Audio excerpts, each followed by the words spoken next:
Chapter 107 of the Count of Monte Cristo by Alexandre Dumas. Chapter 107 The Lion's Den. One division of La Force, in which the most dangerous and desperate prisoners are confined, is called the Court of Saint Bernard. The prisoners, in their expressive language, have named it the Lion's Den, probably because the captives possess teeth which frequently gnaw the bars, and sometimes the keepers also. It is a prison within a prison. The walls are double the thickness of the rest. The gratings are every day carefully examined by jailers, whose Herculean proportions and cold, pitiless expression prove them to have been chosen to reign over their subjects for their superior activity and intelligence. The courtyard of this quarter is enclosed by enormous walls, over which the sun glances obliquely when it deigns to penetrate into this gulf of moral and physical deformity. On this paved yard are to be seen, pacing to and fro from morning till night, pale, careworn, and haggard like so many shadows, the men whom justice holds beneath the steel she is sharpening. There, crouched against the side of the wall which attracts and retains the most heat, they may be seen sometimes talking to one another, but more frequently alone, watching the door, which sometimes opens to call forth one from the gloomy assemblage, or to throw in another outcast from society. The Court of Saint Bernard has its own particular apartment for the reception of guests.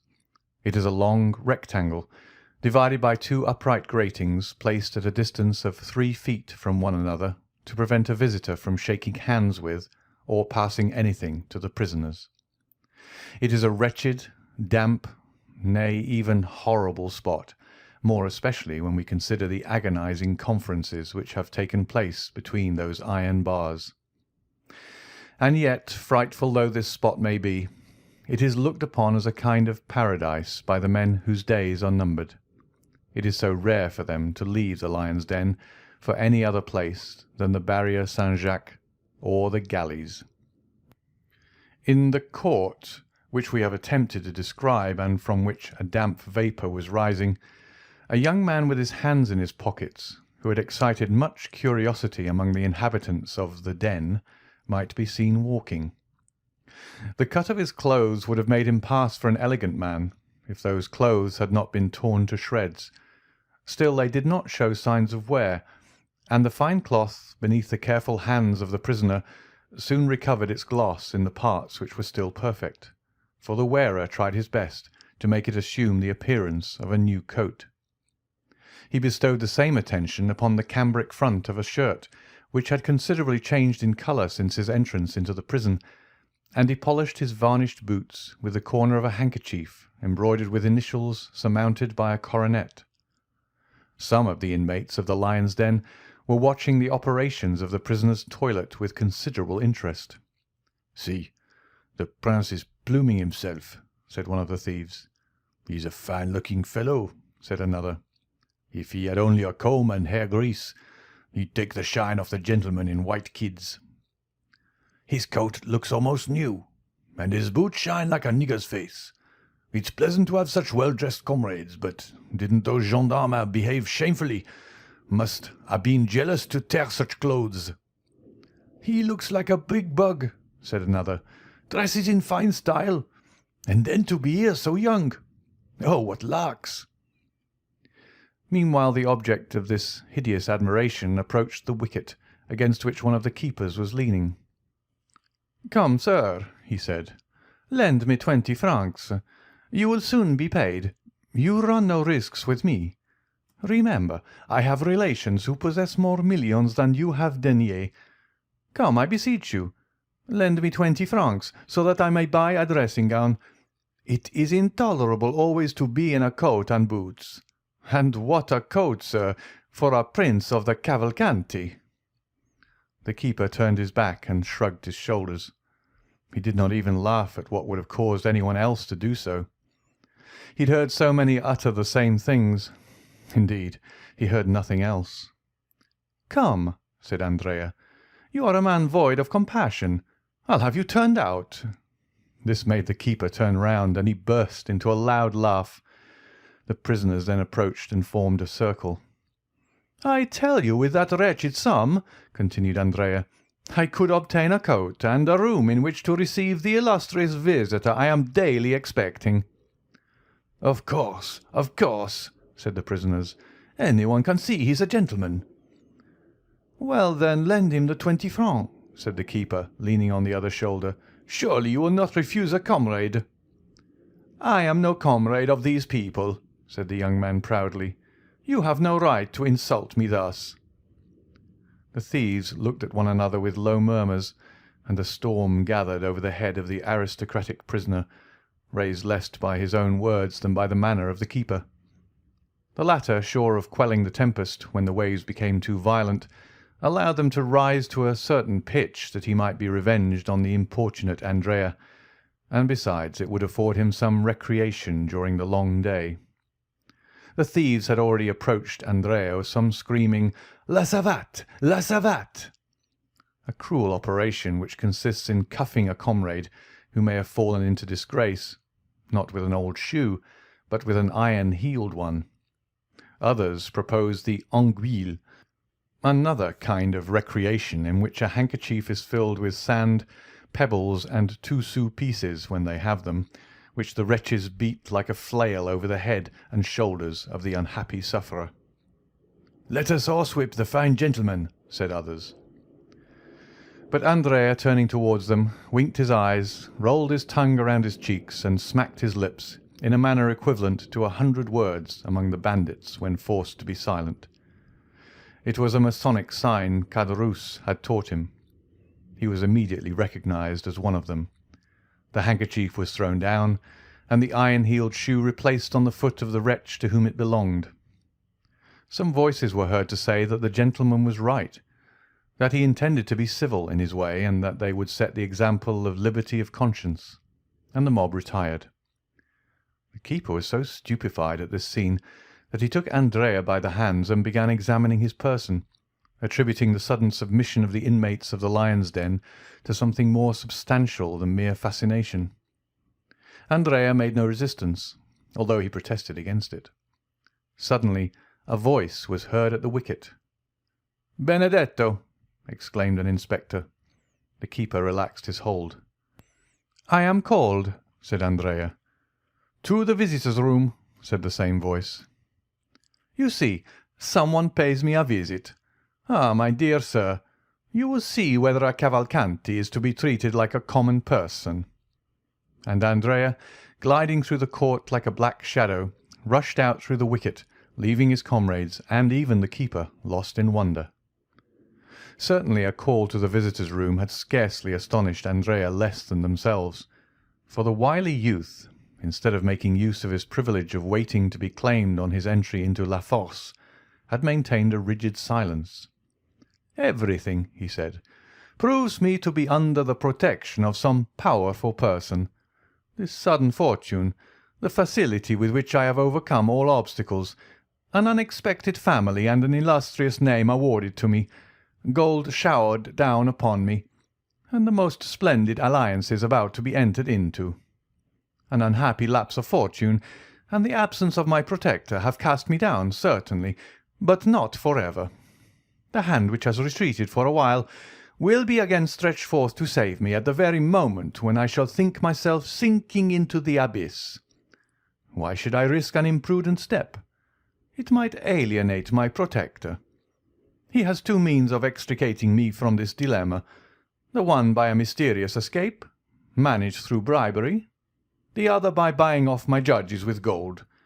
I will say and do nothing until I am convinced that he has quite abandoned me, and then—" Andrea had formed a plan which was tolerably clever. The unfortunate youth was intrepid in the attack and rude in the defence. He had borne with the public prison and with privations of all sorts. Still, by degrees nature, or rather custom, had prevailed, and he suffered from being naked, dirty, and hungry. It was at this moment of discomfort that the inspector's voice called him to the visitors' room. Andrea felt his heart leap with joy. It was too soon for a visit from the examining magistrate, and too late for one from the director of the prison or the doctor. It must, then, be the visitor he hoped for. Behind the grating of the room into which Andrea had been led, he saw, while his eyes dilated with surprise, the dark and intelligent face of Monsieur Bertuccio, who was also gazing with sad astonishment upon the iron bars, the bolted doors, and the shadow which moved behind the other grating. "Ah," said Andrea, deeply affected. "Good morning, Benedetto," said Bertuccio, with his deep, hollow voice. "You! You!" said the young man, looking fearfully around him. "Do you not recognize me, unhappy child?" "Silence! Be silent!" said Andrea, who knew the delicate sense of hearing possessed by the walls. "For heaven's sake, do not speak so loud." "You wish to speak with me alone, do you not?" said Bertuccio. "Oh, yes." "That is well." And Bertuccio, feeling in his pocket, signed to a keeper whom he saw through the window of the wicket. "Read," he said. "What is that?" asked Andrea. "An order to conduct you to a room, and to leave you there to talk to me." "Oh!" cried Andrea, leaping with joy. Then he mentally added, "Still, my unknown protector, I am not forgotten. They wish for secrecy, since we are to converse in a private room. I understand Bertuccio has been sent by my protector." The keeper spoke for a moment with an official, then opened the iron gates and conducted Andrea to a room on the first floor. The room was whitewashed, as is the custom in prisons, but it looked quite brilliant to a prisoner, though a stove, a bed, a chair, and a table formed the whole of its sumptuous furniture. Bertuccio sat down upon the chair. Andrea threw himself upon the bed. The keeper retired. "Now," said the steward, "what have you to tell me?" "And you?" said Andrea. "You speak first." "Oh, no, you must have much to tell me, since you have come to seek me." "Well, be it so. You have continued your course of villainy. You have robbed, you have assassinated." "Well, I should say, if you had me taken to a private room only to tell me this, you might have saved yourself the trouble. I know all these things, but there are some with which, on the contrary, I am not acquainted. Let us talk of those, if you please. Who sent you?" "Come, come. You are going on quickly, Monsieur Benedetto." "Yes, and to the point. Let us dispense with useless words. Who sends you?" "No one." "How did you know I was in prison?" "I recognized you, some time since, as the insolent dandy who so gracefully mounted his horse in the Champs-Élysées." "Oh, the Champs-Élysées! Ah, yes. We burn, as they say, at the game of pincette. The Champs-Élysées. Come, let us talk a little about my father." "Who, then, am I?" "You, sir. You are my adopted father. But it was not you, I presume, who placed at my disposal 100,000 francs, which I spent in 4 or 5 months. It was not you who manufactured an Italian gentleman for my father. It was not you who introduced me into the world and had me invited to a certain dinner at Auteuil, which I fancy I am eating at this moment, in company with the most distinguished people in Paris, amongst the rest with a certain procureur, whose acquaintance I did very wrong not to cultivate, for he would have been very useful to me just now. It was not you, in fact, who bailed me for 1 or 2 millions when the fatal discovery of my little secret took place. Come, speak, my worthy Corsican, speak." "What do you wish me to say?"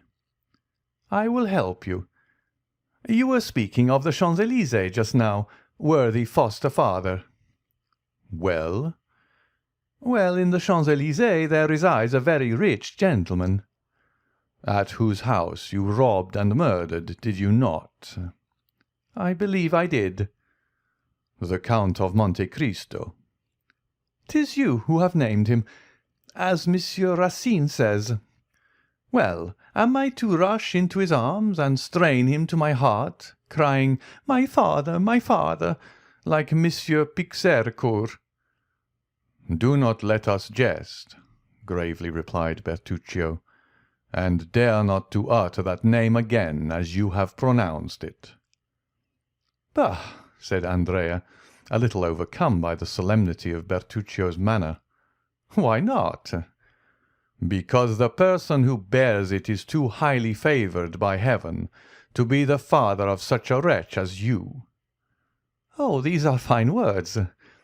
"And there will be fine doings if you do not take care." "Menaces? I do not fear them. I will say—" "Do you think you are engaged with a pygmy like yourself?" said Bertuccio, in so calm a tone and with so steadfast a look that Andrea was moved to the very soul. "Do you think you have to do with galley slaves or novices in the world? Benedetto, you are fallen into terrible hands. They are ready to open for you. Make use of them.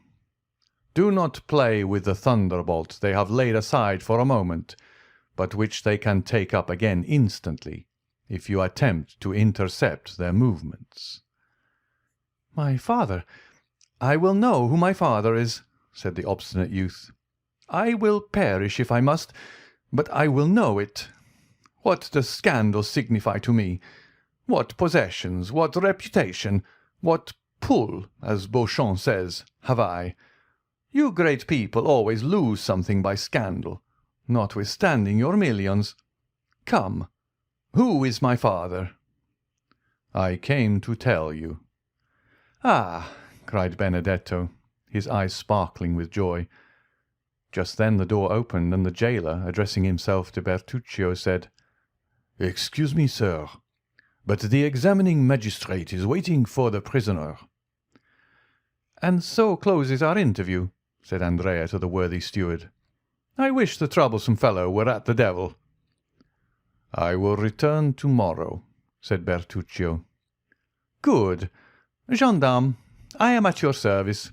Ah, sir, do leave a few crowns for me at the gate, that I may have some things I am in need of." "It shall be done," replied Bertuccio. Andrea extended his hand. Bertuccio kept his own in his pocket, and merely jingled a few pieces of money. "That's what I mean," said Andrea, endeavouring to smile, quite overcome by the strange tranquillity of Bertuccio. "Can I be deceived?" he murmured as he stepped into the oblong and grated vehicle which they call the salad-basket. "Never mind. We shall see. To-morrow, then," he added, turning towards Bertuccio. "To-morrow," replied the steward. End of chapter 107.